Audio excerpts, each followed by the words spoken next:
Gentlemen, thank you very much for attending today's seminar organized by the Konrad-Adenauer Foundation Japan Office. My name is Naoki Takiguchi, and I will be serving as the MC at the beginning of the seminar. To commemorate the English translation of the publication, Japan in an Era of Geopolitics, a new foreign security policy direction, we are honored to have 4 distinguished speakers with us today. Our panelists include the editor of the publication Associate Professor Michito Tsuruoka of Keio University, Professor Emeritus Yoshihide Soya of Keio University, Mr. Hiroyuki Akita, commentator for the Nikkei Shimbun, and Professor Maiko Ichihara of Hitotsubashi University. Before we officially begin, I would like to mention that we have received a congratulatory message from Honorable Member of the Parliament, Tatsuya Ito, who was serving as the International Bureau Director, Director General for the Liberal Democratic Party. Today's session will last approximately 90 minutes, and we hope you will enjoy the discussion with us until the end. First of all, I would like to pass it on to Mr. Paul Lennart, country representative of the Konrad-Adenauer Foundation Japan Office, for his welcome remarks.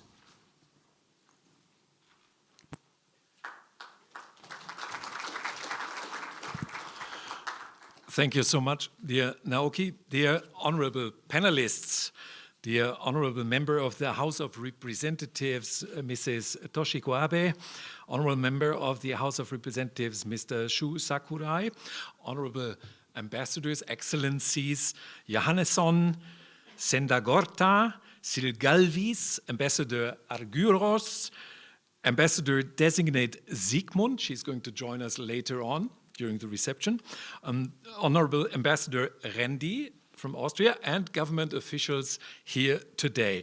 Thank you so much for joining us today, for making time. My sincere appreciation goes to all our audience for making today's event possible. It is one of my first events in Tokyo since my return to Japan as the country representative of the German Konrad-Adenauer Foundation, or Konrad-Adenauer-Stiftung, in short, KAS Japan Office. It is of such great honor for me and my whole team to welcome you all here. Under my predecessor Rabea Brauer's leadership, KAS initiated this publication, now named Japan in an Era of Geopolitics, a new foreign and security policy direction in 2020. It is unfortunate that Mrs. Brauer is not here today to present this publication to you. She, after 5 years being in Japan, her assignment came to an end and she had to go back to Germany. I would like to express my heartfelt appreciation to the authors and especially, of course, to Mr. Michito Tsuruoka for his leading role as the editor of our publication and for making this event possible. It is not only my, but my predecessor's hope that we can bring Japan's remarkable progress on its foreign and security affairs within the recent years into the spotlight.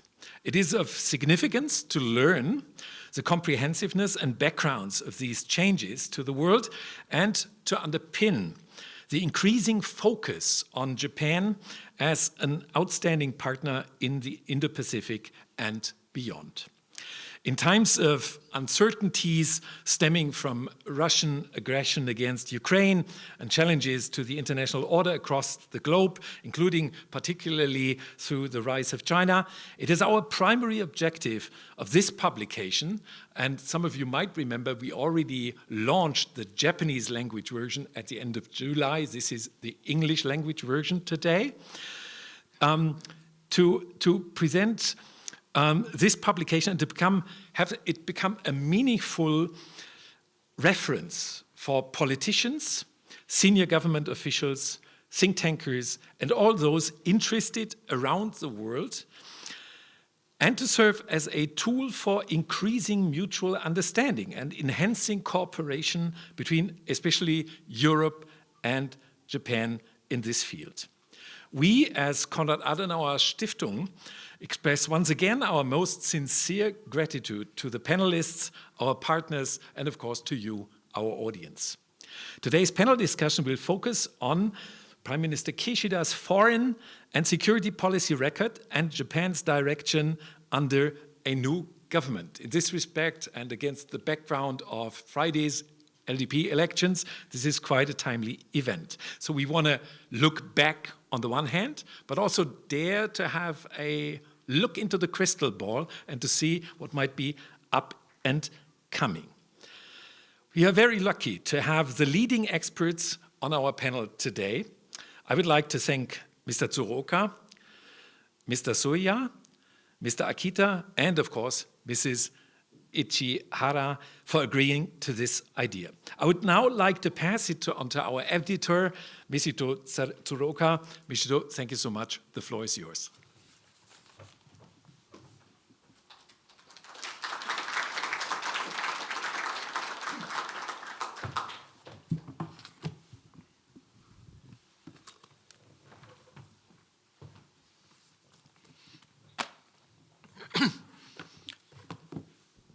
Okay, thank you very much. Thank you very much for the kind introduction. My name is Mr. Tsuruoka, teaching at Keio University, and I'm an editor of this volume.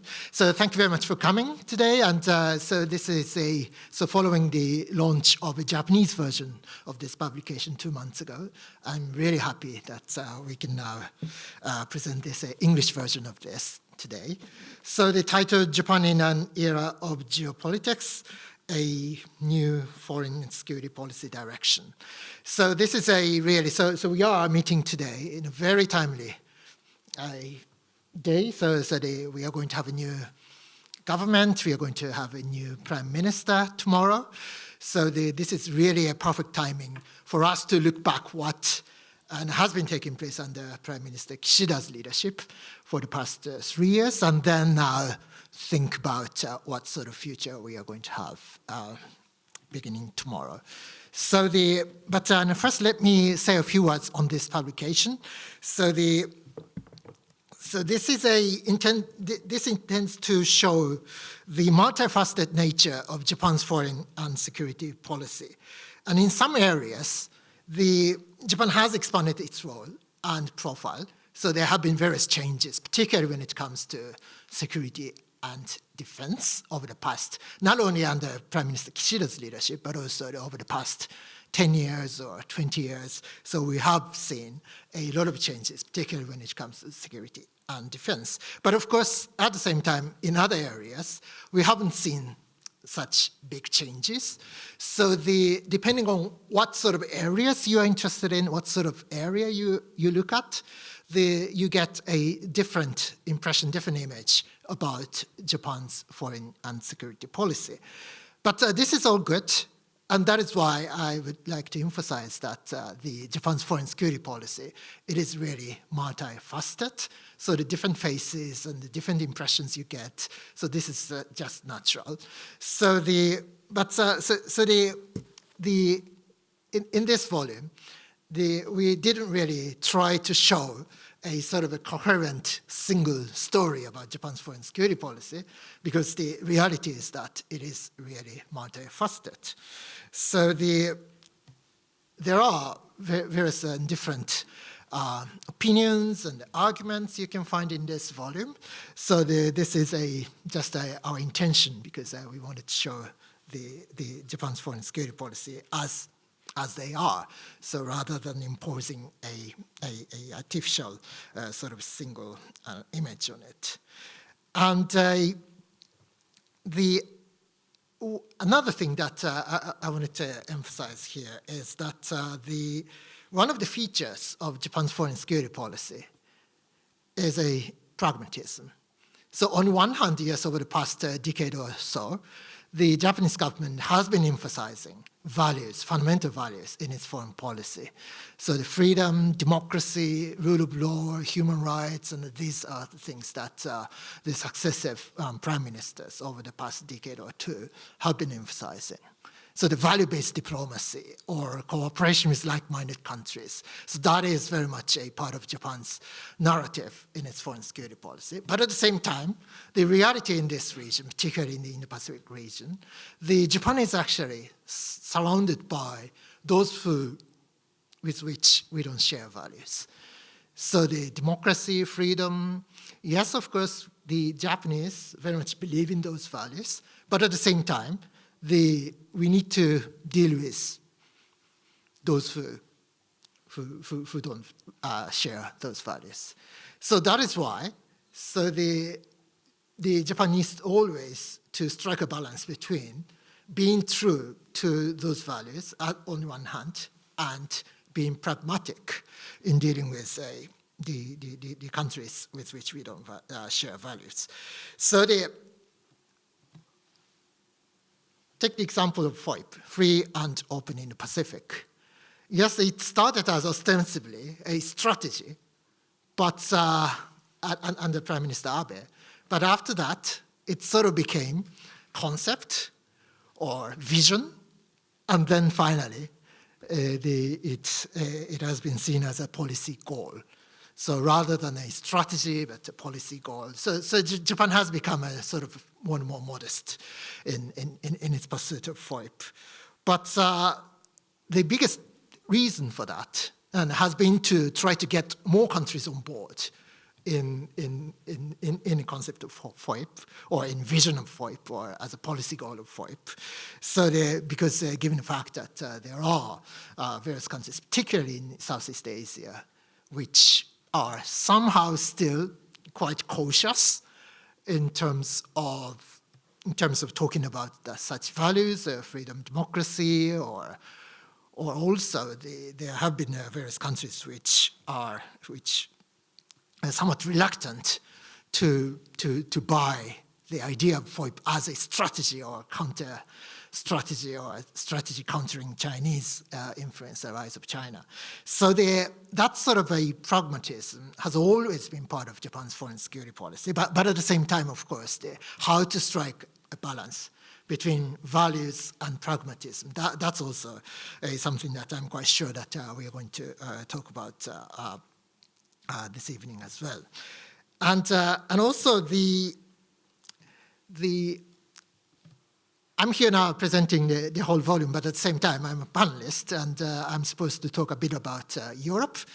And Japan's relations with Europe, and particularly foreign policy, security, and defense cooperation, has undergone a huge change. So the security and defense relationships between Japan and various European countries, including the European Union, have increased quite a lot. So and particularly in this field as well, the security and defense and cooperation is a sort of new phenomenon. So the more and more European vessels and jet fighters have been coming to Japan, and over the past several months, you have seen a series of joint military exercises between the Japanese self-defense forces and various visiting European forces, so navies and air forces. So this is really new, and despite the fact, this is really remarkable, given the fact that Europe is now really busy dealing with Russia, so the strengthening deterrence and defense posture vis-a-vis Russia is very much a top priority item for many European countries. But despite that, such European countries have been paying more attention and to the Indo-Pacific region, and they have been engaging more in the Indo-Pacific region by sending vessels or sending aircraft, and that is quite remarkable. But that is very much Europe's own interest, because that Europe is affected by what takes place in this region, so Europe cannot afford to ignoring the situation and the things taking place in this region. So that is why, as long as that sort of realization and understanding is there, I'm somewhat optimistic that, yes, despite the fact that the Europeans are busy dealing with Russia, but still, it is in Europe's own interest to remain engaged in the Indo-Pacific region. And also, thinking about the Prime Minister Kishida's record over the past 3 years. So on Europe, let me say a few words on that. I think the Kishida government's response to the full-scale invasion of Russia's full-scale invasion of Ukraine, or over the past 2.5 years, a bit more than that, and has been really remarkable, because the expectations before the start of the invasion about what Japan could do or what Japan would do were not really high. So there was some skepticism about what would Japan do in response to Russia's invasion. So like what sort of economic sanctions Japan would be willing to impose on Russia. There was some skepticism among various Americans and Europeans, but the Kishida government's response was really strong and much stronger than many people had expected before the invasion. So and Prime Minister Kishida famously repeated that Ukraine today could be East Asia tomorrow. And he reminded us about the connectivity between the European and Indo-Pacific theaters. And we still remember that the Kishida visited Kyiv, and he was really determined to make his visit to Ukraine. And also the Prime Minister Kishida was the first Prime Minister who had attended NATO summit for 3 times, 3 years in a row. And I was really surprised, actually, when Mr. Kishida announced that he would not run for the LDP election. In that press conference, he mentioned actually twice the fact that he attended NATO summit 3 times.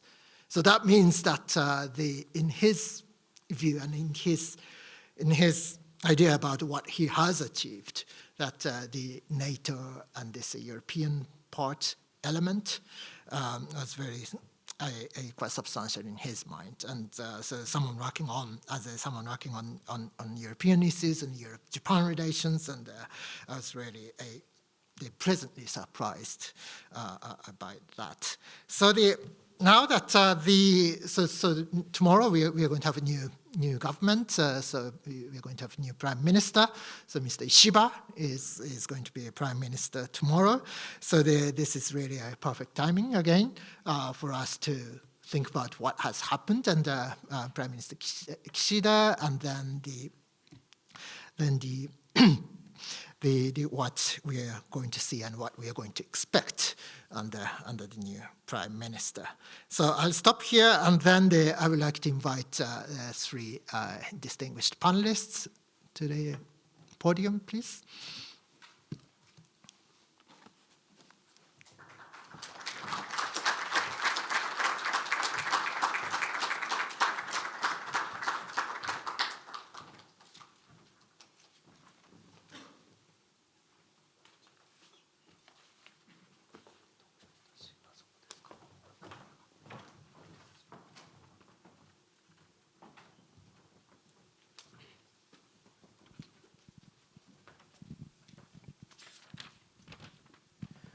Okay, thank you very much. So let me start the panel discussion. We are going to have 3 distinguished speakers, and so on my right, the Professor Yoshihide Soya, Keio University, and Hiroyuki Akita from Nikkei Shimbun, and Maiko Ichihara from Hitotsubashi University. So each of the panelists is going to speak for 10 minutes for initial remarks, and then we are going to have some discussions among panelists, and then we are going to take your comments and questions. And also, let me remind you that there are some people joining online today. So from Japan, and also I guess I understand that there are those who join us from Europe and other parts of the world. So that is why we are going to speak in English here. But of course, you have the Japanese-English simultaneous interpretation on your hand. Okay, so first I would like to ask Professor Soya, and I understand that you're going to talk about from Abe to Kishida, and that's sort of a bit longer term sort of evolution of Japan's foreign and security policy. So thank you very much, please.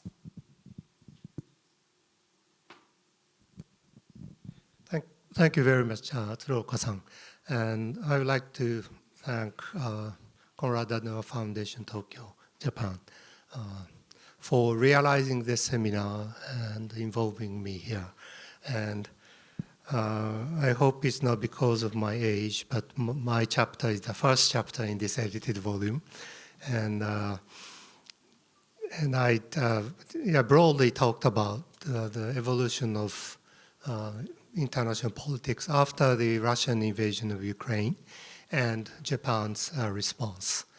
And today I was given the topic from the organizer of Japan's foreign policy trajectory from Abe to Kishida. And now that we have a new Prime Minister, if time remains, I would like to get into the business of speculating what is to be impossible, but about the new Prime Minister. And I think this title is very, very pertinent because, starting with Abe, is very pertinent because we are still talking about as well as making policies on the basis of what Prime Minister Abe has left us. And the legacy of the Abe period in terms of particularly foreign policy and Japan's national strategy is still very strong. And I think we can even say this provides us with a basic framework of reference for policymakers here to move on. And so my take about Prime Minister Abe is a bit mixed because he is a mixed and complex person. And he was a nationalist, of course, but on the inside. But at the same time, he was an internationalist on the outside.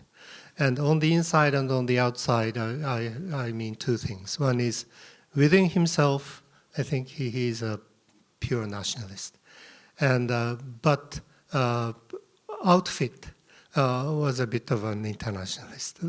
And domestic policies of his, domestic agenda of his are pretty much nationalist agenda.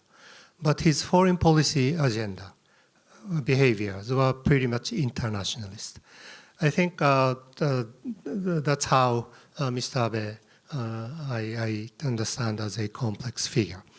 And Mr. Abe enjoyed a solid support base of about, this is my impressionistic sort of figure, 30% of the electorate on the basis of his nationalist agenda, including history issues, territorial sovereignty, and the constitutional revision, etc. And his international slogan, such as a proactive contribution to peace, was very much effective in winning the majority of the floating voters, which constituted, according to my impressionistic figure again, about 50% of the constituency. And accordingly, he kept winning the elections one after another, resulting in establishing the record as the longest-serving Prime Minister of Japan since the Meiji era. And so winning the 50% of majority of the 50% voting voters would mean 30% plus 25% majority in the single-seat district system. And 30% of his nationalist support base, however, was not sufficient for him to fully realize his nationalist agenda to his satisfaction. resulting in either frustration or some form of compromise compared to his original intentions. But in contrast, Abe gained considerable global popularity, largely due to his Indo-Pacific initiatives. And American Japan hands hailed Abe for elevating Japan to the status of a major power. And I think this legacy left over by Mr. Abe, that was the overall context in which Prime Minister Fumio Kishida had to operate. And the Prime Minister Kishida has either carefully followed in Abe's footsteps or shown some benign neglect towards Abe's nationalist agenda while further advancing international agenda. And Kishida's personal beliefs should align with the dovish inclination of the Kochikai faction, which he talked about from time to time. But attempting to navigate Abe's nationalist legacy, however, I think in my personal interpretation, came as some cost for him, for Kishida in domestic politics. And this has led him being perceived as a sort of vague political leader, resulting in low support rates, especially as he has faced increasingly complex challenges in domestic and intra-LDP politics. Kishida has realized, perhaps unwillingly inside himself, but somewhat willingly on the outside, some of the hardline security policies inherited from Abe, including the 3 national security strategy documents and moving toward doubling defense budget to 2%. And it's a popular sort of discussion among experts and others that if Abe had tried to realize all of these, he would have met with much harsher domestic sort of oppositions from the left. But because it was Kishida, things somewhat moved smoothly through complex domestic politics, somewhat ironical sort of outcome of the turn of events. And of course, Kishida further advanced international multilateral diplomacy, especially in the aftermath of the Russian invasion of Ukraine. And 2 things which Kishida has somewhat reversed Abe's agenda had to do with diplomacy with South Korea and, of course, Russian diplomacy. And I'm doing still okay for time. So remaining 2 or 3 minutes, allow me to make some reference on Mr. Ishiba. And Ishiba has contributed a somewhat controversial sort of personal opinion of his foreign policy to Hudson Institute. It has been posted there for some time, but 2 or 3 days ago, it came out as the proposal by the new Prime Minister, which is somewhat misleading because the original draft reached there before the elections. And so as one of the candidates, he contributed this piece. So I think there should not be misunderstanding about this. But anyway, he talks about very hardline security policies such as Asia, NATO, and elevating US-Japan security alliance to the same level of UK-US alliance and so forth, make it truly an equal alliance. And he even displays an idea of dispatching self-defense forces to Guam. And sign the sort of, status of force agreement, kind of reciprocal status of force agreement with the United States. And the intention is to sort of revise the status of force agreement in Japan with the United States. So I think that tells somewhat Ishiba's basic sort of thinking or philosophy, which is obvious, from some of those concrete proposal. But whether or not he can actually realize those agenda, of course, it's a different story. But I think it tells a very important thing about his kind of framework of reference, so to speak. And so his daily handling of policy matters will be, I think, affected, will continue to be affected by that basic framework. But the interesting aspect of his personality is that he's a Christian, and a very dedicated Christian, according to some observers. And I found a very interesting interview record of his, which was back in 2018. And he talks like as follows. You know, whether in Europe, Asia, US, I mean, there should be many people who believe in the same religion.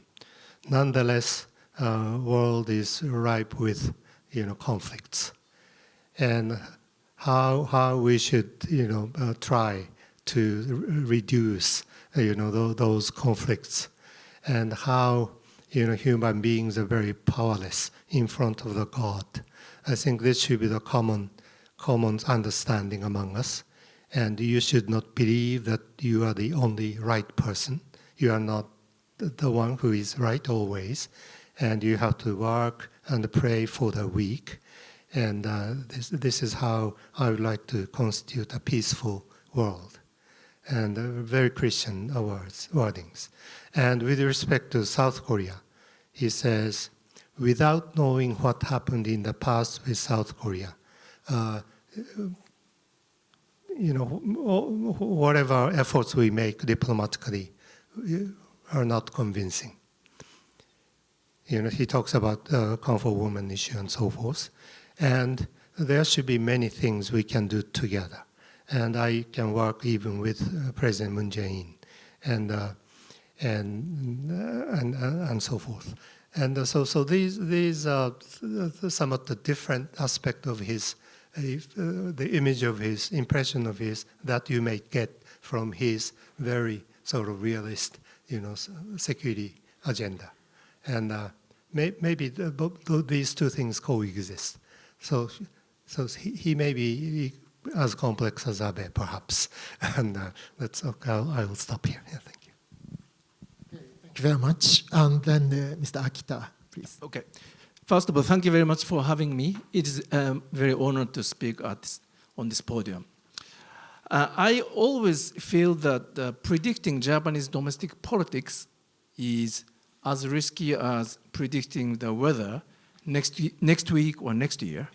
But so I've been making a lot of mistakes, including the timing for Kishida to step down. But I strongly believe that predicting the trend of Japanese foreign and security policies is not risky at all, because whoever becomes a prime minister, I strongly believe that the spectrum of Japan's external policy is very narrow. So options are limited.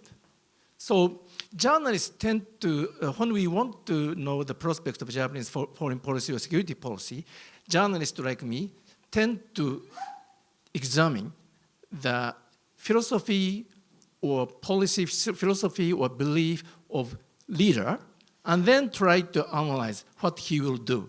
But I think this is a wrong way to analyze Japanese long-term trend of security policy. But rather, maybe we should analyze what will happen outside Japan. What kind of external shock will be imposed? What kind of shock will be imposed to Japan in terms of the security and foreign policy? Then in order to absorb that shock, what kind of a policy that leader of Japan have to adapt? So that is, I think, better way to analyze. So specifically, I'd like to make 3 points related to this. First is about Japan's DNA and its impact on the long-term foreign and security policies. And second is about the assessment of Kishida. And then thirdly, I'd like to touch upon the prospect of Ishiba's policy. So first, Japan's DNA and its impact, potential impact on the Japanese external policy. In short, I believe that Japan is an adaptive state, which means Japan Japanese grand strategies of foreign policy, security policy will be defined not by the leader, but defined by the changing geopolitical environment. So, because Japan is a very vulnerable country, located in a very, very dangerous geopolitical location, not only now, but in past centuries, Japan was surrounded by the empires like China and Russia. And then now Japan is within the range of North Korean nuclear missiles. So what the leader would do is to observe what is going on outside Japan, what China would do or Russia would do, what is the motivation of North Korea, and then analyze the potential risk or shock to Japan, and then consider what kind of a policy will she or will he have to adapt to mitigate that risk. It is a luxury only allowed for great power like the US or China to come up with the preferable strategy or policies and then try to pursue. And in process, and then try to adjust. That is the only luxury allowed for the great power. And that is not the Japanese case. So when we look back, let's say 150 years, Japan has adopted almost Japan tried every possible strategies, starting from the isolation during warrior regime and during Edo era, then suddenly align with UK to fight against Russia. Then Japan fight against UK and US, and then badly defeated. Then Japan became one of the closest ally of Anglo-Saxon power. So there seems to be no consistency at all, but there are one consistency, that is adaptation. So when the security or geopolitical environment changes, Japan tries to adapt. And sometimes Japan succeeded, sometimes failed. Then, lastly, so current geopolitical situation, as we all know, getting very, very deteriorating or getting very challenging for Japan due to the military expansion by China and also Russian aggression, Russia's more assertive, unpredictable behavior, especially after its aggression to Russia, Ukraine, and then also North Korea. So plan A for Japan is to persist with US-Japan security alliance and also try to make adjustment to sustain it. That is the adaptation that Japan is trying, and Abe and Kishida and Ishiba will do, I think, will trace this trend. So this is number one, adaptation. And second, let's look at the Kishida administration. Kishida is a liberal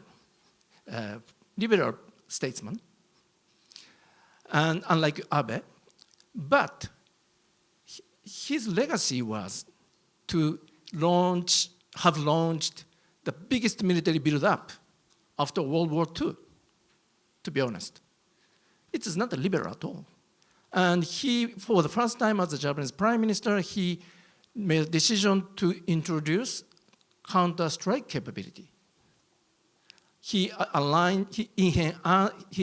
enhanced Japan and US security alliance and also reached out to Australia or Korea, India, also NATO countries to boost Japanese security, to secure Japan. He did so, not because he wanted to do so, I think, but he instinctively looked at the world, especially after Russia's aggression. Look at the world. He had to accelerate adaptation to secure Japan. So he, in short, Kishida is also the loyal disciple of Japanese DNA. That is my assessment of Kishida. Then lastly, Ishiba. Yeah, Ishiba have a very unique and also unique character and also very, very specific philosophy related to a security policy, defense policy. But I predict that after all, Ishiba also will follow Japanese DNA, which is, again, adaptation. So two adaptation I can expect from him. One adaptive action would be, of course, to accelerate Abe and Kishida's foreign security policy. Concretely, specifically, he will ensure that Japan will double its defense budget from 2022 to 2027 and increase it to the 2% of GDP. Because he not only he believes so, but that Japan has to do that in order to adapt. And also he will deepen the interoperability between US forces and self-defense forces, and also maybe expand and deepen horizontal security cooperation with like-minded countries like Australia, Korea, and other NATO countries. So this is a very reasonable prediction. But second possible, his adaptating act could go beyond that. Possibly. Maybe that may include his effort to make US-Japan security alliance to be more sustainable in long run by making effort to make it more equal. So his Hudson Institute commentary, including revising US-Japan Security Treaty, I think it makes sense in theory. Because if Mr. Trump gets elected, maybe he may say that, oh, what an unequal alliance. US defends Japan, but Japan does not defend US. So very, very asymmetric. So I think that Ishiba is aware of this vulnerability. And then he believed that sooner or later, Japan have to make an effort to adapt to the new reality under Mr. Trump or possible second Trump, reflect Americans' voters' mindset. But whether he will be able to deliver that, implement that the policy to revise the treaty or not is a totally, completely different story. You know, he has to negotiate with US, and also he has to make a very, very prudent plan to persuade the Japanese public and so on. So I'm not saying that he'll be able to do that, but his idea is not his unique individual idea, but also I think that it reflects the Japanese DNA to try to adapt to the new challenges that mainly coming from US this time. Yeah, thank you. Thank you very much. And then Professor Ichihara, please. Thank you very much. Thank you for having me in this wonderful event. I'm really honored to speak here. My name is Maiko Ichihara from Hitotsubashi University. And in this book, I focused on the human rights diplomacy aspect of Japanese diplomacy. And actually, Tsuruoka sensei touched up on this FOIP vision and the course that the Japanese diplomacy has, been through in this human rights and democracy sort of, area of diplomacy.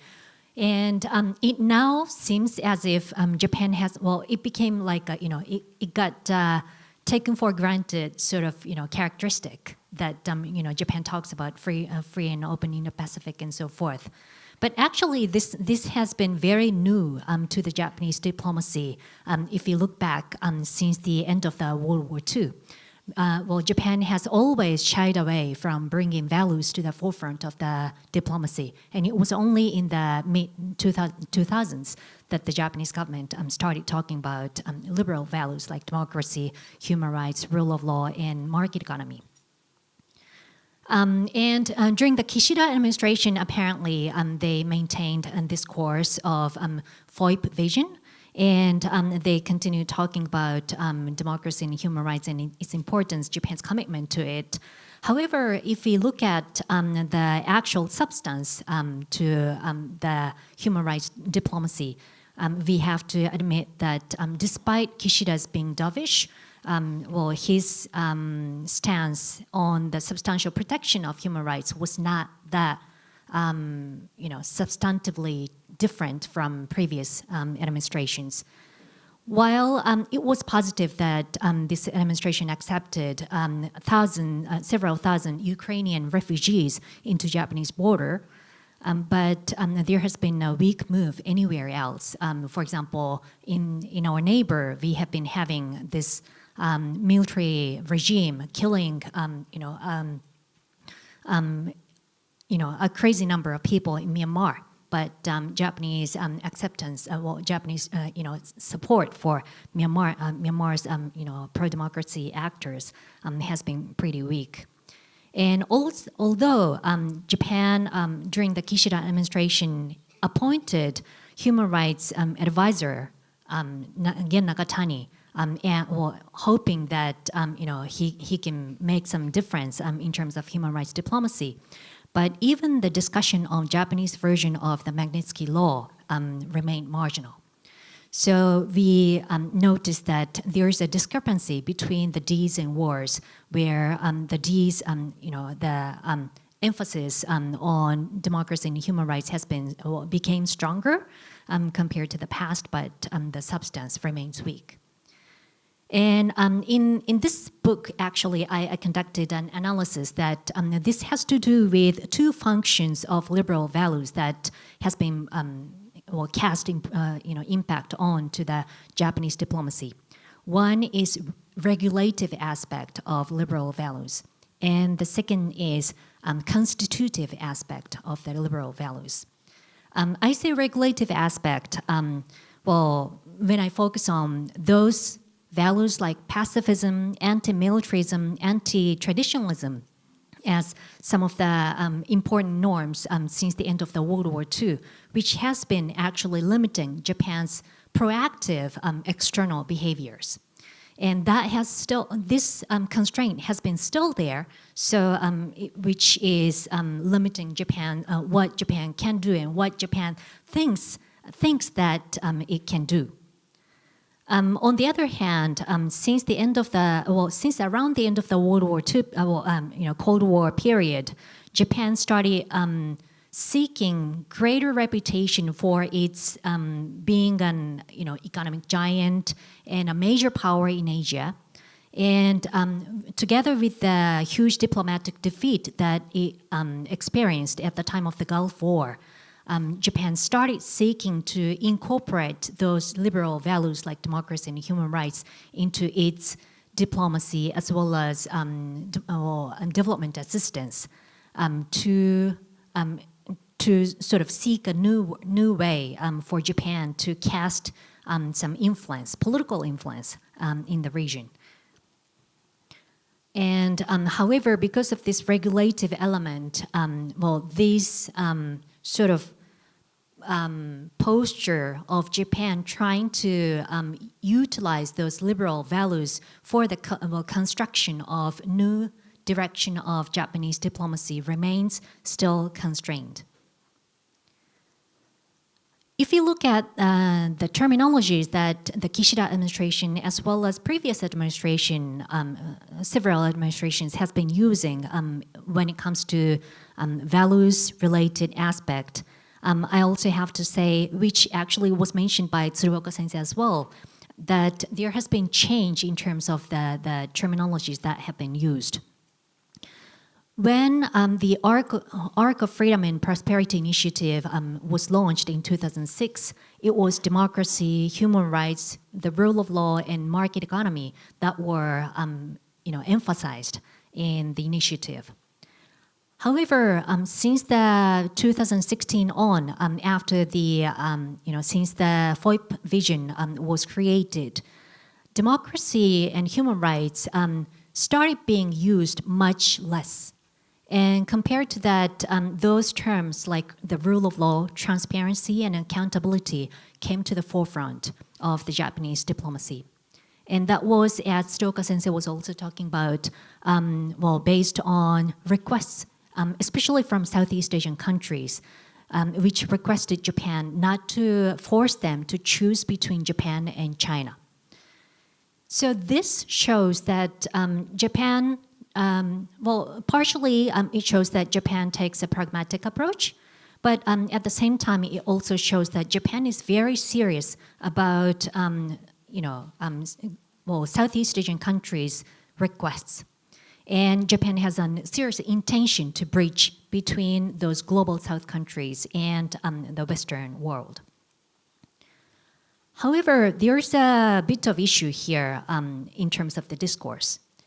These days, authoritarian countries are have expanded their influence operations.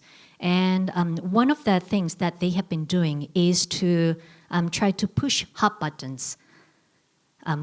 issues. And those hot button issues include human rights issues. Hot button issues meaning controversial issues in those societies. And they try to create those fake organizations that support gun control on one hand, and also some other fake organizations that go against gun control, for example. And in this way, they try to control the narratives surrounding human rights. And they also have been trying to utilize and distort some of the liberal conceptions, which include elections, democracy, human rights, and the rule of law, which are considered to be legitimate in the international society, to sort of legitimize themselves that by claiming that they are more democratic than those democratic countries in Western world, for example, the United States, by showing that we are listening to those people. They also claim that they are more human rights friendly compared to those Western countries by showing that, hey, human rights is not only about civil liberties, but also about social rights, and we care about those. And given that this kind of information warfare is conducted, we have to be careful, we have to be aware that by sort of taking a step back from making commitment to democracy and human rights norms to much more good governance norms like rule of law could actually give the room to those authoritarian countries to sort of utilize those liberal values for the sake of their legitimacy. And so, as a conclusion, also thinking about Ishiba administration and its, step forward, we have to think about how important it is to make commitment to liberal narratives. Ishiba does not have record in values-laden areas. And yet, he himself is very committed about security aspect. And so one good thing is that he would not try to use democratic or human rights values for the sake of strengthening security partnership or strengthening Japanese security. He would be able to differentiate between democratic values and security discourse. This is positive because for many of the global South countries, they are concerned that by using these discourse, they think that democracy and human rights are becoming more and more ideological sort of terms that they do not feel comfortable about making commitments. And and finally, democracy and human rights remains to be very politically sensitive issues.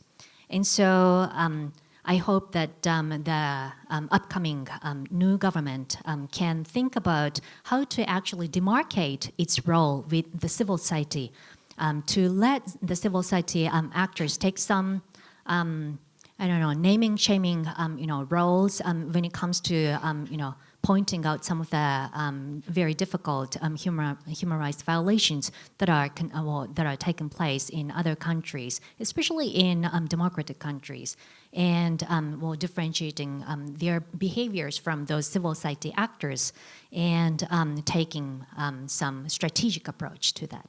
Thank you very much. Okay, thank you very much for three insightful presentations, initial remarks. Taking advantage of the role of a media, the moderator, let me ask a question which is about the incoming government in Japan, I mean the Ishiba government. Because it seems that among foreign policy and security experts, now there seems to be a bit of concern about Ishiba's foreign security policy.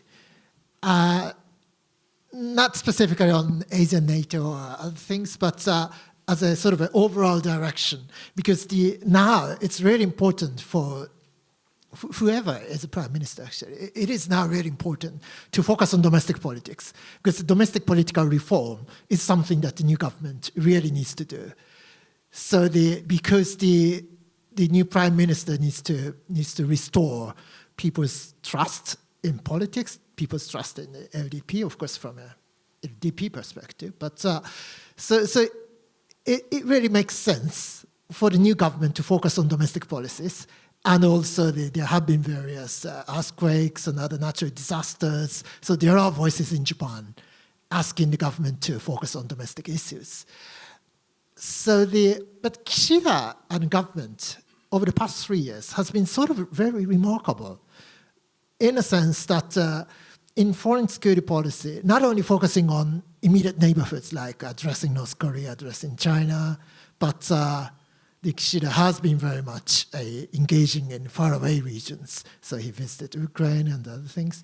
So I think one of the sort of a dividing lines or the point of contention is how far the new government is going to remain engaged in international affairs in a broader sense of the term. I mean, not only focusing on North Korea and China, but broader issues, remain engaged in broader issues. Or the new government might want to focus on first domestic things, but at the same time, when it comes to foreign security policy, so only on China, only on North Korea, at the expense of other broader issues. So how do you see that sort of a prospect under the new government? So particularly from the viewpoint of internationalism or liberalism, what sort of concerns do you have, or you don't have any concerns? So the Kishida's sort of a overall direction is going to be kept under the new government or not? So your sense.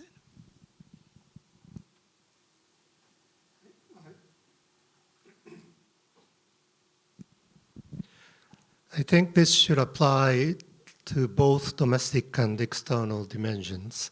But Kishida is a conceptual person, I think. He's like a scholar, and in a sense. And most of our politicians do not like scholars. And I think that's how Ishida is disliked by many of his colleagues. And he sounds rational, logical, and conceptual as we listen to his remarks. But that doesn't sort of, translate into some political power to control politics.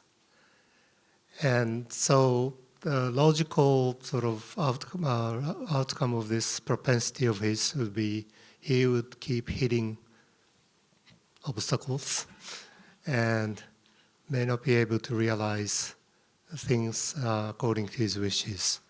And he has to turn into a somewhat flexible, somewhat realistic kind of politician.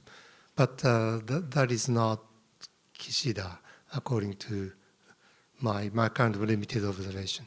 And a little the background story about this may look unrelated, but I think this is very much related. I read interviews of Mrs. Ishiba, a very charming lady, and both of them are Keio graduates. They met at Keio, and Ishiba, when he graduated, went into a bank, right? And but he told Mrs. Ishiba, as a student, that he wanted to become a scholar or a lawyer, but I'll go to the bank because I want to marry you. and immediate response by Mrs. Ishiba was no. She refused. And the reason was, I don't want to change your career because of me. And so that's how their relationship started from college days. And eventually they got married, after Ishiba worked for the bank for some time and so forth. And I think that I thought that was telling. I mean, talking about style of Ishiba and reflecting upon what he has done in the past long career as a politician. He always wanted to be rational, logical, and true to some scholarly truth. But as a politician, that didn't work. So that's why he left LDP at one point and came back to it. And so I think he has a reform mind, but somewhat too maybe scholarly, perhaps. And sorry, that's my limited observation. Thank you. Thank you. If I use a metaphor of painting, if there is a pointillism, like a Giorgio Sura, dot, you put a dot on the canvas, and then create very, very vague paint. That is a pointillism.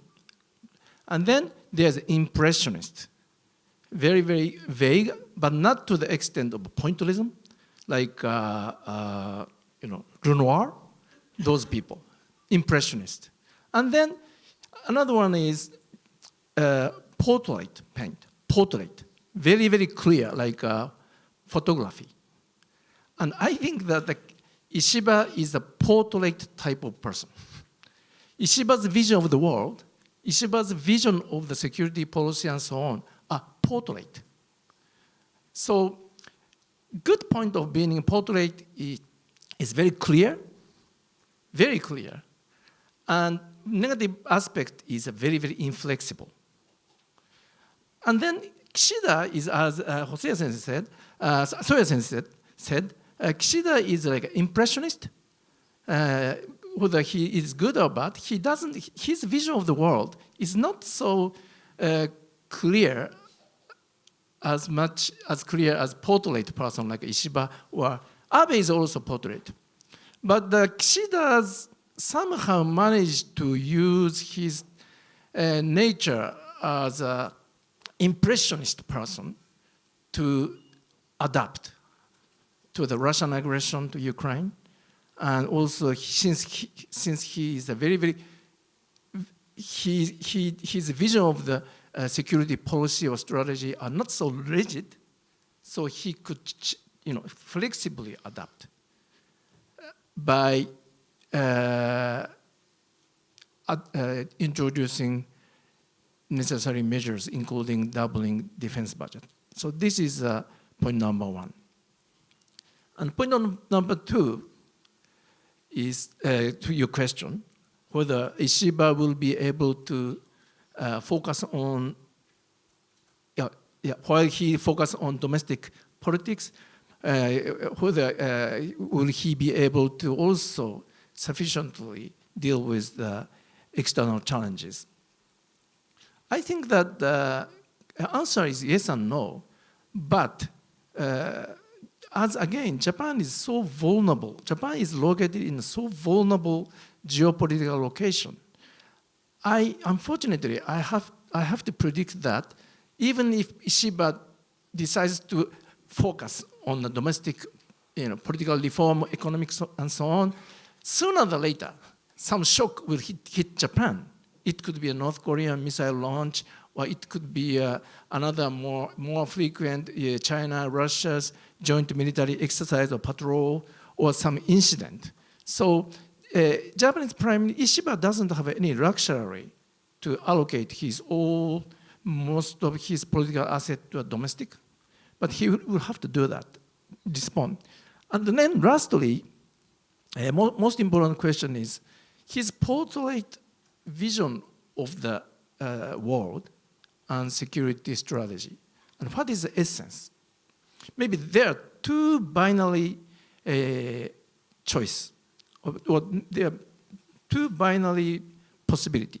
One is a de Gaulle, whether maybe he might be a de Gaulleist who wants to be independent from US, but still remain in NATO. So this is a de Gaulle. The end of the spectrum could be maybe Prime Minister Adenauer. I'm saying this not because this is hosted by Adenauer Foundation, but Adenauer. Adenauer maybe, unlike de Gaulle, my understanding is that he tried to stay in, he tried to pursue maybe strategic autonomy, but not to strategic independence, like de Gaulle. And if I choose, Ishiba will be definitely is a group of Prime Minister Adenauer. So he may try to, maybe at some point, he may try to revise US-Japan Security Treaty to make it more equal. But after all, I think that he will remain in Plan A or Plan A dash domain, which is relying on US-Japan security, US security umbrella, but make more effort to make it sustainable. So this is a Plan A dash. And this is a kind of essence of Indo-Pacific strategy, maintaining US-Japan alliance and also do more to complement. But this is not Plan B, Plan A dash. So I think that Ishiba will remain Plan A or Plan A dash, or Plan A domain, but will not shift to a Plan B world. Thank you. Thank you. And then, Thank you. Well, bringing this question closer to the values aspect of security, I think Ishiba's sort of geekish or otaku sort of personality is likely to impact onto his foreign policy in terms of values. He tends to have he tends to like to pay very micro attention to things, and so when he proposed this reformation of the U.S.-Japan relations, he was thinking about domestic, independence of Japan. That it has to, have a, equal footing with the United States. And in doing so, his emphasis on the international order and what Japan's role should be in the international order was much weaker compared to that. So I think this somewhat weaker macro perspective compared to the micro perspective is likely to cast impact. And then so he's likely to maintain the FOIP vision because it has been the standard sort of diplomatic and direction of Japan and major allied partners, partners and security partners of Japan. But his focus is likely more on the peace side, but not freedom or human rights side of other countries for the sake of the liberal international order. And also because he does not have so much a record in values-related areas in the past. So I think the administration's move in this aspect is likely to be very much determined by what major some of the major countries other than Japan would do, especially the United States. And Biden administration has been taking a very similar stance as Japan, I would say. The administration placed much more greater emphasis on democracy and human rights during the first year of the administration, but it weakened its emphasis on democracy and human rights. And so Japan is likely to follow that stance under the Ishiba administration, if Kamala Harris becomes a president and sort of takes the same diplomatic approach. However, I think we don't know what's going to happen if Trump becomes the president. Japan might feel the necessity of playing a role like it did for the CPTPP.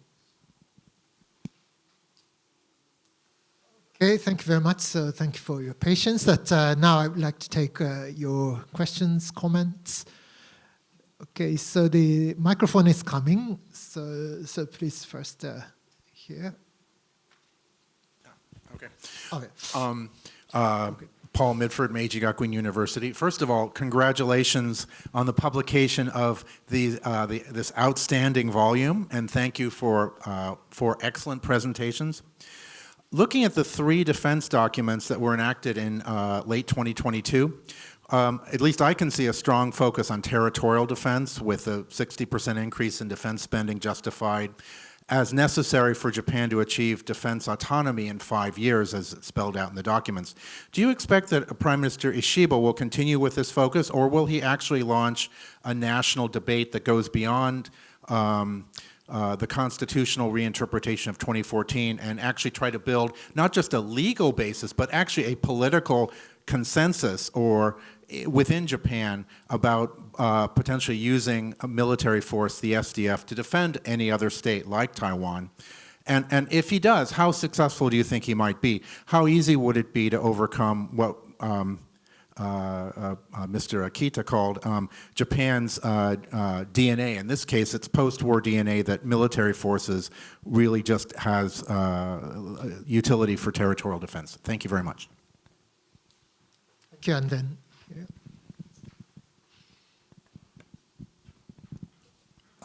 Miyoshi, freelance journalist. 2 questions. First one to Professor Soya. You stressed, to my understanding, you stressed that the continuity of the diplomacy of Mr. Abe and that of Mr. Kishida. But I think there were some discontinuity aspect, and would you point out some discontinuity side of 2 persons? And the second question is to Professor Tsuruoka and to Mr. Akita. What do you think about the ideas of Mr. Ishiba's foreign policy and security policy, especially about the NATO Asia version? Personally, I'm very dubious. It's not realistic at all. The most fundamental problem is that Japanese people are not ready to assist other would-be NATO members in Asia. We are not ready to go such to be beyond today's situation. Our adaptation. So, would you ask? Could I ask your opinion? Thank you.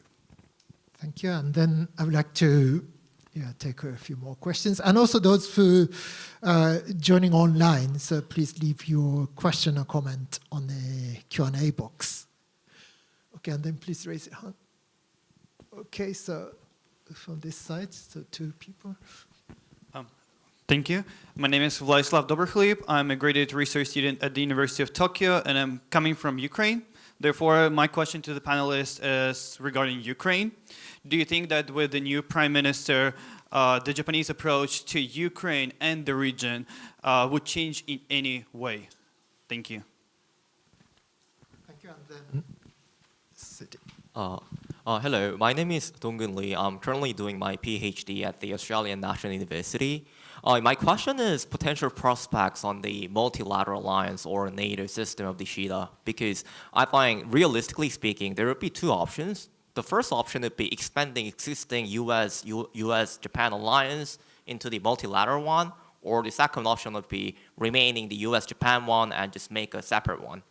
So I think this is a little bit complicated, because if Japan wants to elaborate its role within the US-Japan one to protect the United States as well, if Japan wants to expand this existing bilateral, it sounds like Japan also wants to make somewhat of Asian NATO instead of the other forms of multilateral alliance. Thank you.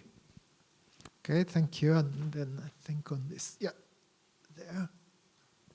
Thank you very much. My name is Wolfgang Thiele, German Institute for Japanese Studies. I have two questions concerning Japan-Taiwan relations and Japan-China relations.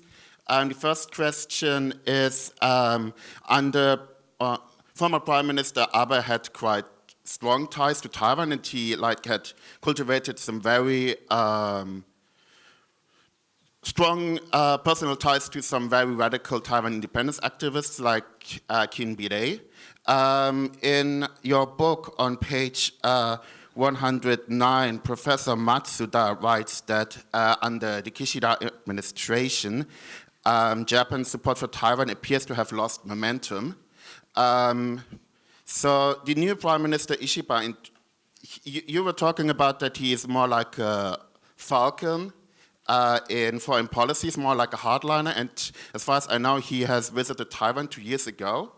And so I wonder if he will once again push for stronger relations and maybe also kind of military relations with Taiwan, or if he will continue Kishida's approach. And the second question is concerning relations with China. So as you know, there has recently been a number of hate crimes against Japanese in China. And there's also been increased human rights violations in Hong Kong and increased arrests of Taiwanese in China. And especially when it comes to the situation of Hong Kong people and about how Taiwanese in China are treated on the human rights situation, does this have any influence on Japan's relation to China? Thank you. Okay, thank you. Then, okay, please. So final question.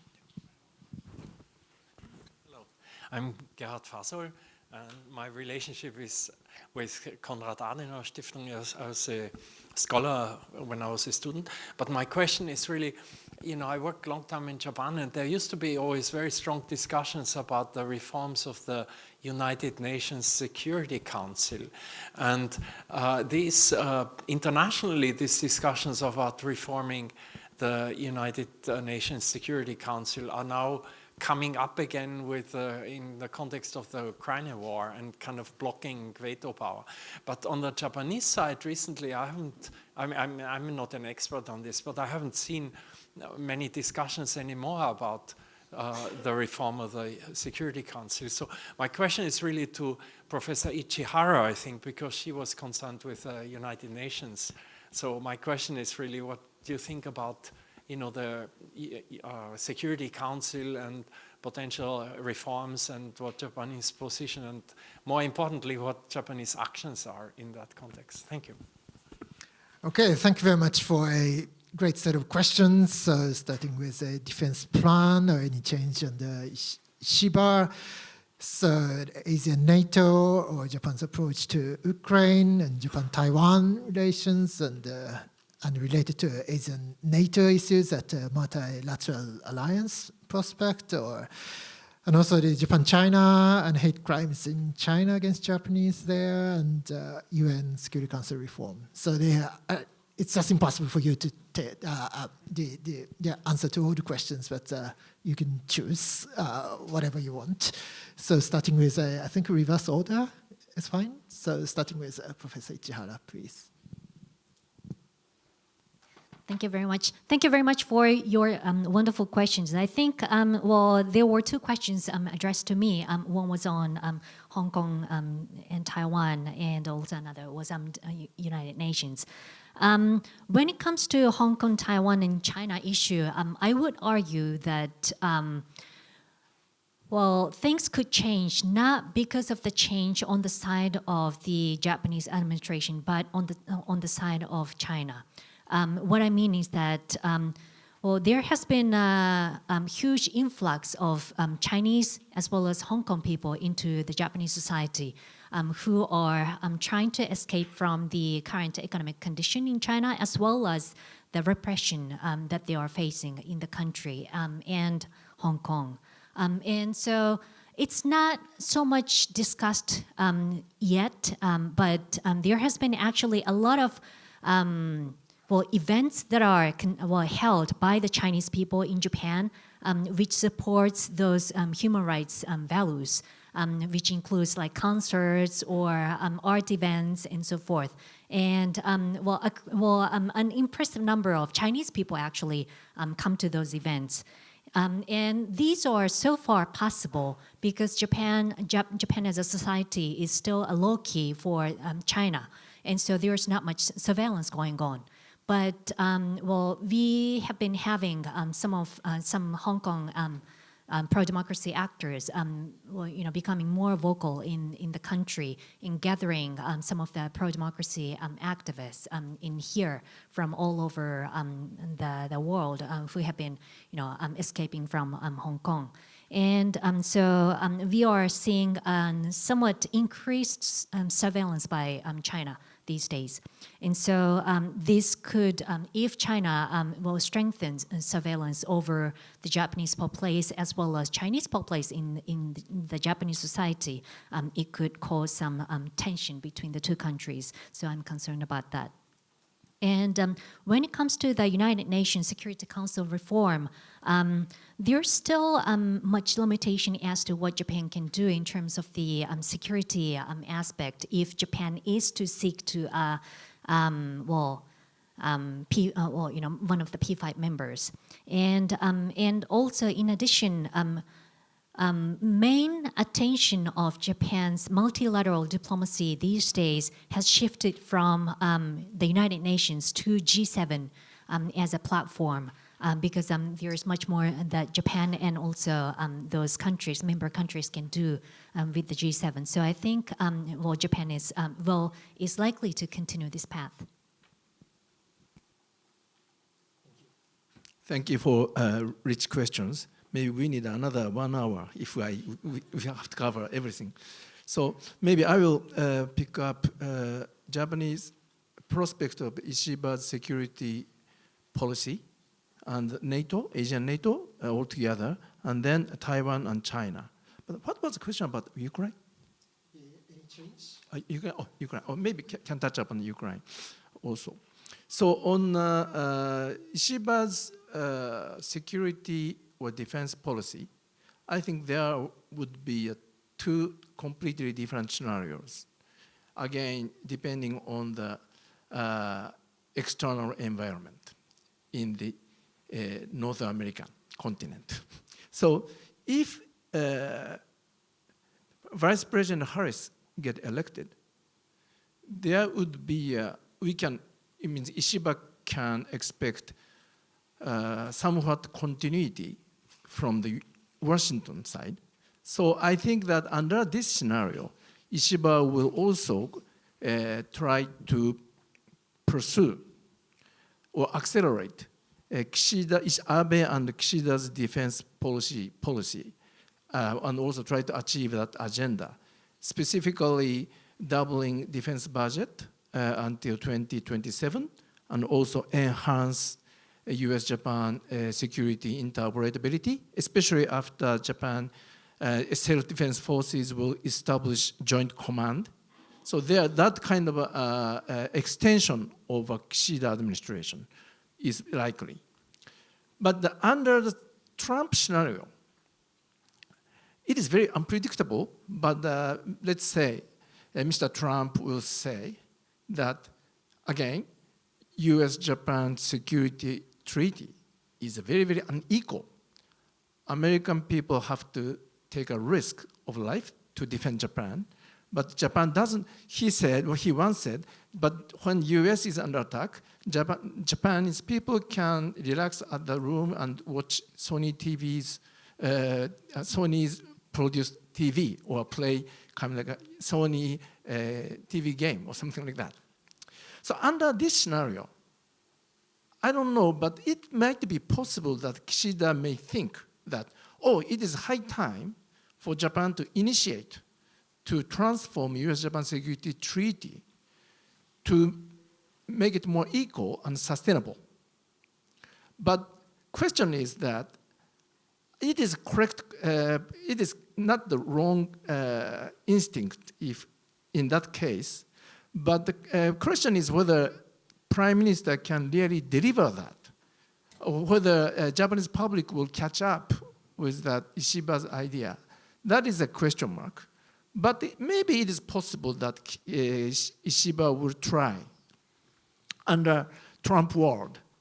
Then in that context, Asian version of NATO. Asian version of NATO is even much more difficult for Japan to achieve than division of U.S.-Japan security treaty, I think, because definitely Japan have to Japan have to revise the Constitution Article 9 because Japan have to defend Australia or some other country far away. Japan have to fight for them if they are under attack in return for them to be able to help Japan. This is we need to revise the Constitution. And also, Japan needs to persuade possible member, maybe obviously Australia or maybe India or some ASEAN country or even Korea, to sign the mutual pact to formulate Asian version of NATO. I'm not so sure that so many countries are willing to take a risk to entangle to the war in case Japan is attacked by some other country. So it is very, very difficult. To be honest, I think it's long-time goal, a long-time option, which is very implausible at present. On the Taiwan and China, I think Ishiba's very, very portrait type of a clear vision of the geopolitical landscape. I think Taiwan is, for his eyes, Taiwan is very weak link. There aren't any security dialogue between Japan and Taiwan. And also, of course, obviously, there aren't any security dialogue between Japan, US, Taiwan. But if there were to be a contingency in Taiwan Strait, maybe it is whether Japan intends or not, Japan will be forced to get involved because Japanese southwest island chains are so close to a Taiwan theater. So maybe Ishiba may think, not necessarily because he have a very strong affection to Taiwan, but he may think that, oh, this is a missing piece of puzzle, so we have to fill that. I don't know specifically what he will do, but I'm sure that he has that kind of a concern about Taiwan. Then China, if we step back and look at what is going on between Beijing and Tokyo in past weeks, maybe it is a time for us to worry about not the overconfident or not the strong China, but the insecure or more destabilizing China, or the lack of sufficient confidence China. And the strong and overconfident China could behave bully and more assertively, but the declining or peaking out China will behave more unpredictably. And also they are more inflexible, they can't compromise. So unfortunate incident in Shenzhen highlights how China have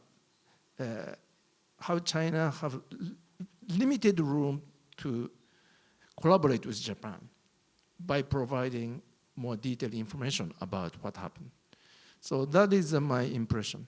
And on Ukraine, I don't think there will be any change in Japanese position in the policy. Thank you.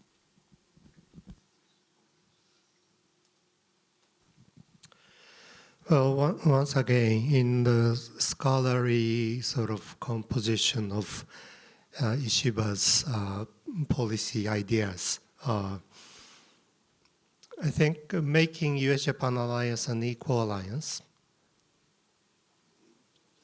is compatible with Asia and NATO, because he argues in this Hudson piece, equal US-Japan alliance should be the core of Asia and NATO. And I think so, conceptually, I think they are connected in his mind. And so as a concept, I think it may be rational, and if Japan ever can do that, but that's another question. And how to make the US-Japan alliance, before that, Miyoshi-san's question, just concrete things about discontinuity, Abe, from Abe to Kishida. And obviously, as I said, Korea policy, right? And but before that, Russia policies, of course, because of the Ukraine. But Prime Minister Abe's Russia diplomacy, it's a mystery still. I really don't know why and how he misled himself to believe that he can strike a deal with Putin, over Northern Territory issues. I can't understand that at all. And so it's not really discontinuity, it's discontinuity, but almost by default, I think, into Kishida. And but the Korean policy meant a lot. And as a bilateral, diplomacy, it's of course very different. But more important side effect was, normalizing Japan-South Korea relations made it possible for the United States to approach both Japan and South Korea to realize Camp David, right? To upgrade this trilateral, partnership, and significantly. And so Abe didn't do that or couldn't do that because of his preoccupation with some ideological aspect of Japan-South Korea relationship. And getting back to the US-Japan alliance,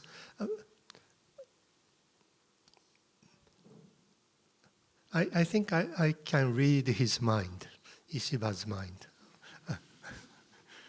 That is, Prime Minister Abe made it legal for Japan to exercise the so-called right of collective self-defense in existential crisis situations, which is external event outside of Japan, which have important implications for Japan's own survival. That's where Japan can now exercise the right of collective self-defense vis-à-vis the United States. That has changed the fundamental condition to the Article 5 of the US-Japan Security Treaty. Article 5 of the US-Japan Security Treaty says US and Japan would engage in the same crisis, and attack against Japan, external attack and crisis, only under the territories, under the administrative control of Japan, right? And cliche is Article 5 is for defense of Japan and Article 6 is for Far East Asian security. It's half true and half wrong. Article 5 is about collective self-defense, in fact, if you read this clause.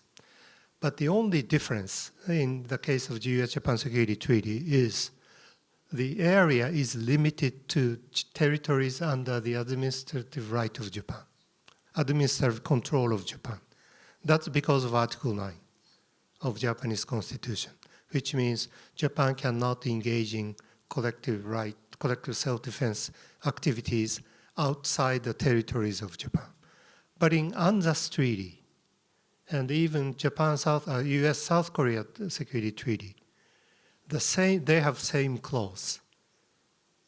But the domain where they are to exercise the collective self-defense right is written, in case of South Korea, US, Western Pacific, and in case of US, Australia, the Pacific. So US and Australia will engage in joint military operations in the Pacific if either side comes under some military threat. But Article 5 limits this area only to the territories of Japan. But now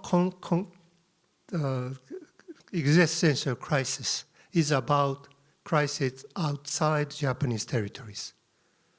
Then naturally, logically, theoretically, Article 5 needs to be revised. I've made this argument in several places, but no response, no reaction. And because they don't want to think in those terms. Even Prime Minister Abe didn't want to think in those terms.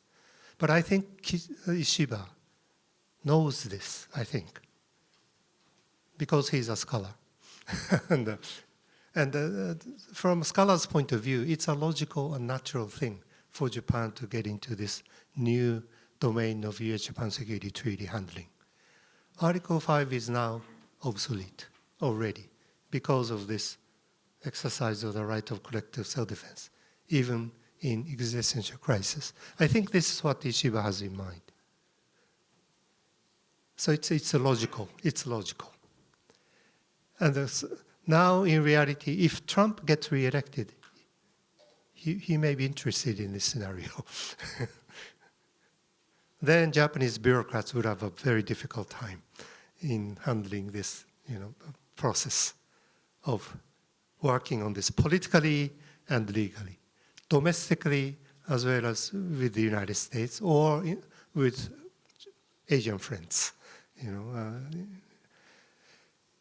But it's a logical thing which should happen after Abe's revision of this sort of, legal condition of Japan. I think because it's too logical, I've made this argument as a scholar. But practitioners do not know what to do about this. I think, so this is precisely why Ishiba is Ishiba, and if he has this in mind. And if he proposes this as a prime minister, it's going to be a big deal, I think, for politics and for administrative people on both sides. I don't know whether he would ever do that or not. If he is realist, that this is too much to say, he may refrain from it. But I'm convinced he has this kind of theoretical thing in mind. And so that's how this is connected to Asia NATO. And this is about constitutional revision for Ishiba. Constitutional revision of Article 9. It's for the sake of Japan's external strategy, not for domestic agenda like Abe. For Abe, this was primarily a domestic agenda, constitutional revision. It's a fight against Japanese liberals. And it's his dream of sort of getting out of the mold of occupation framework. So those are the main motives of Abe when he talked about constitutional revision. But for Ishiba, this is truly external, strategic, I would think. That's why Ishiba didn't like Abe. That's why he didn't work for Abe in terms of this peace security legislation. He refused to take the position offered by Abe when Abe administration went through this process. And Abe said, oh, you're going to do it. And he didn't want to handle this. And so that's because the basic concept of constitutional revision is different for Ishiba from that of Abe. That's my reading. But so these things are in the minds of, I think, Ishiba. And it's interesting, but whether this could actually be brought into actual politics, it's another question. I think that this is the point we have to continue to pay attention to when Ishiba talks about these things. Okay, thank you very much. I'm conscious of time and I need to close this session very soon. So I'm supposed to wrap up, but I don't think I can summarize everything. So instead of that, let me pick a couple of things from the questions from the floor and also today's conversation. And one is that as for yesterday, now the people are talking about ASEAN NATO.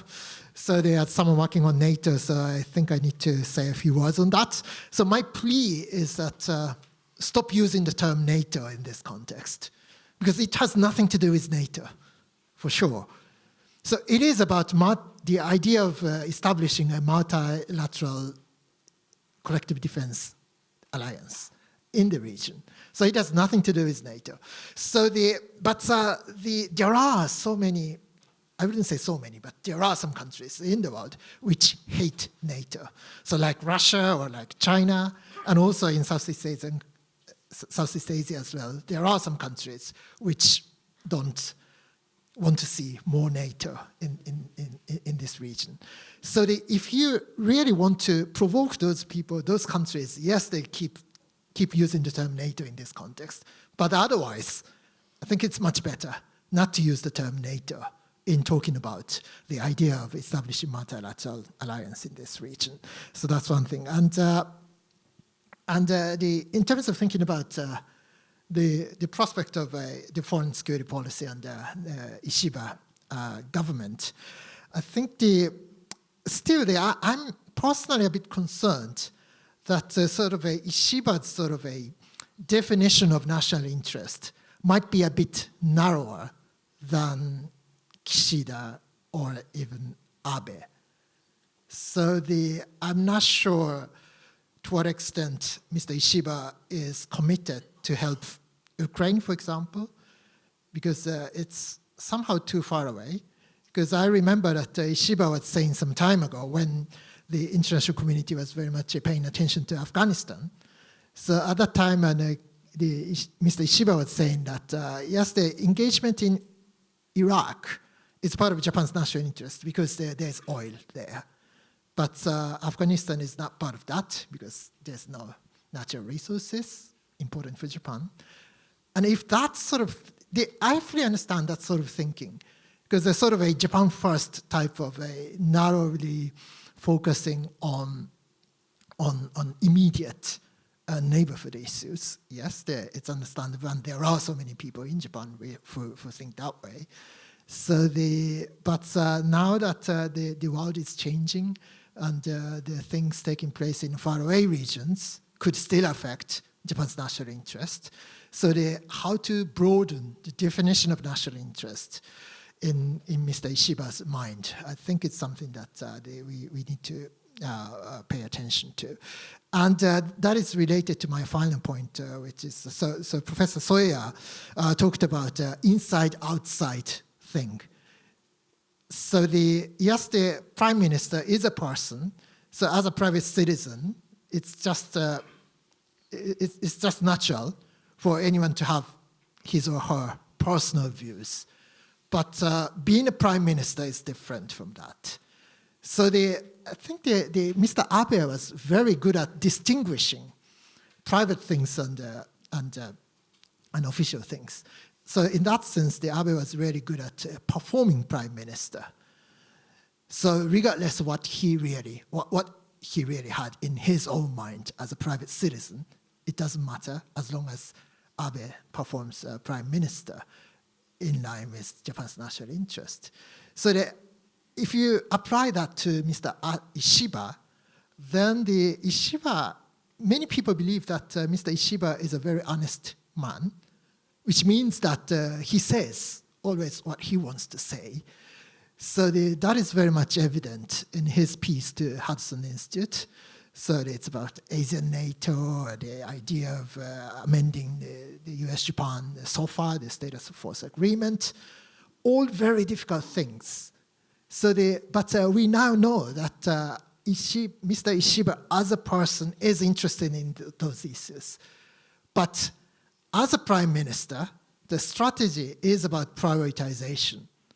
So I don't think ASEAN NATO is a top of the list as a top priority item. So yes, the next phase, starting tomorrow, as a prime minister, Mr. Ishiba's challenge is how to prioritize things and make a strategy based on Japan's national interests, rather than saying what he has been interested in. So it's really interesting time, and tomorrow he's going to be nominated as Prime Minister, and we are going to have a new cabinet. So it's really interesting time. So in foreign policy, security policy, and of course domestic politics as well. So thank you again. So thank you very much again for coming, and I hope that you can enjoy reading this volume. So, but it's very thick, so 300 pages long. So I don't really think that you read everything, but I very much hope that you can read as many chapters as possible. There are 29 chapters, so but just to pick and choose, but still, you can get a sort of a very multifaceted nature of Japan's foreign security policy. So thank you very much again for coming, and let me thank our panelists. Thank you. So if you can please join me in thanking the panelists. Thank you.